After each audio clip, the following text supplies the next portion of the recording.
പുതിയൊരു വീഡിയോയിലേക്ക് സ്വാഗതം. ആദ്യത്തെ വാർത്ത ചെന്നൈ എഫ് സിയുമായി ബന്ധപ്പെട്ട ഒരു അപ്ഡേറ്റ് ആണ്. കഴിഞ്ഞ ASL സീസൺ ചെന്നൈ എഫ് സിയെ സംബന്ധിച്ച് വളരെ മോശം സീസൺ തന്നെയായിരുന്നു.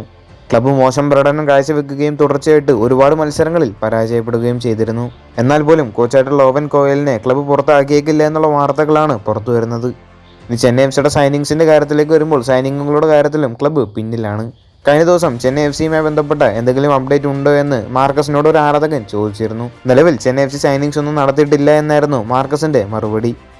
കഴിഞ്ഞ സീസൺ ക്ലബിനെ സംബന്ധിച്ച് വളരെ മോശം സീസൺ ആയതുകൊണ്ട് തന്നെ അടുത്ത സീസണിലേക്ക് വരുമ്പോൾ ഒരുപാട് മാറ്റങ്ങൾ വരുത്തേണ്ടതുണ്ട്. അതുകൊണ്ട് തന്നെ മികച്ച സൈനിങ്സ് നടത്തുക എന്നുള്ളത് പ്രധാനപ്പെട്ട കാര്യമാണ്. അടുത്തൊരു വാർത്ത, മുൻ കേരള ബ്ലാസ്റ്റേഴ്സിന്റെ പരിശീലകനായിരുന്ന ഇവാൻ ഉക്കമാനോവിച്ച് കഴിഞ്ഞ ദിവസം ചില കാര്യങ്ങളെല്ലാം പറഞ്ഞിരുന്നു. കഴിഞ്ഞ കുറച്ച് ദിവസങ്ങളായി പ്രചരിച്ചുകൊണ്ടിരുന്ന റൂമറായിരുന്നു ഇവാൻ ഉക്കമാനോവിച്ച് ഇന്ത്യൻ ഫുട്ബോൾ ടീമിന്റെ പരിശീലകനാകുമോ എന്നുള്ളത്. കമന്റേറ്റർ ആയിട്ടുള്ള സൈജു ദാമോദരനായിരുന്നു ഇവാൻ ഉക്കമാനോവിച്ച് ഇന്ത്യൻ ടീമിന്റെ പരിശീലകനാവാൻ ചാൻസ് ഉണ്ട് എന്നുള്ള വാർത്ത റിപ്പോർട്ട് ചെയ്തിരുന്നത്. എന്നാൽ താൻ ഇന്ത്യൻ ടീമിന്റെ പരിശീലകനാകില്ല എന്ന് ഇപ്പോൾ ഇവാൻ തന്നെ വ്യക്തമാക്കിയിട്ടുണ്ട്.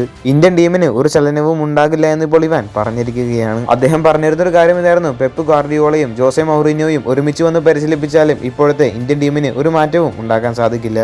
അതിനോടൊപ്പം തന്നെ താൻ ഇന്ത്യൻ ടീമിന്റെ പരിശീലകനാകില്ല എന്നും ഇവാൻ പറഞ്ഞിരുന്നു. അടുത്തൊരു വാർത്ത, കേരള ബ്ലാസ്റ്റേഴ്സിന്റെ ട്രാൻസ്ഫർ നീക്കങ്ങളുമായി ബന്ധപ്പെട്ട ഒരു അപ്ഡേറ്റ് ആണ്. കേരള ബ്ലാസ്റ്റേഴ്സ് ഒരു ഇന്ത്യൻ താരത്തിന് ടീമിലേക്ക് എത്തിച്ചേക്കും. ഒരു ഇന്ത്യൻ ഫോർവേഡിനെ ടീമിലേക്ക് എത്തിക്കാനാണ് കേരള ബ്ലാസ്റ്റേഴ്സിന് താല്പര്യമുള്ളത്.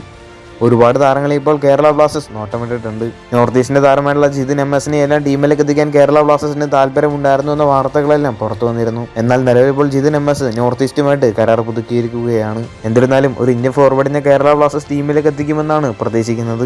കൂടുതൽ ഐഎസ്എല്ലുമായിട്ടും കേരള ബ്ലാസ്റ്റേഴ്സുമായിട്ട് ബന്ധപ്പെട്ട വാർത്തകൾ അറിഞ്ഞായിട്ട് ചാനൽ സബ്സ്ക്രൈബ് ചെയ്യുക. അടുത്തുള്ള ബെല്ലൈക്കൺ ഓൾ ഓപ്ഷൻ ചെയ്യാൻ മറക്കരുത്. അടുത്തൊരു വീഡിയോ ആയിട്ട് നമുക്ക് വീണ്ടും കാണാം.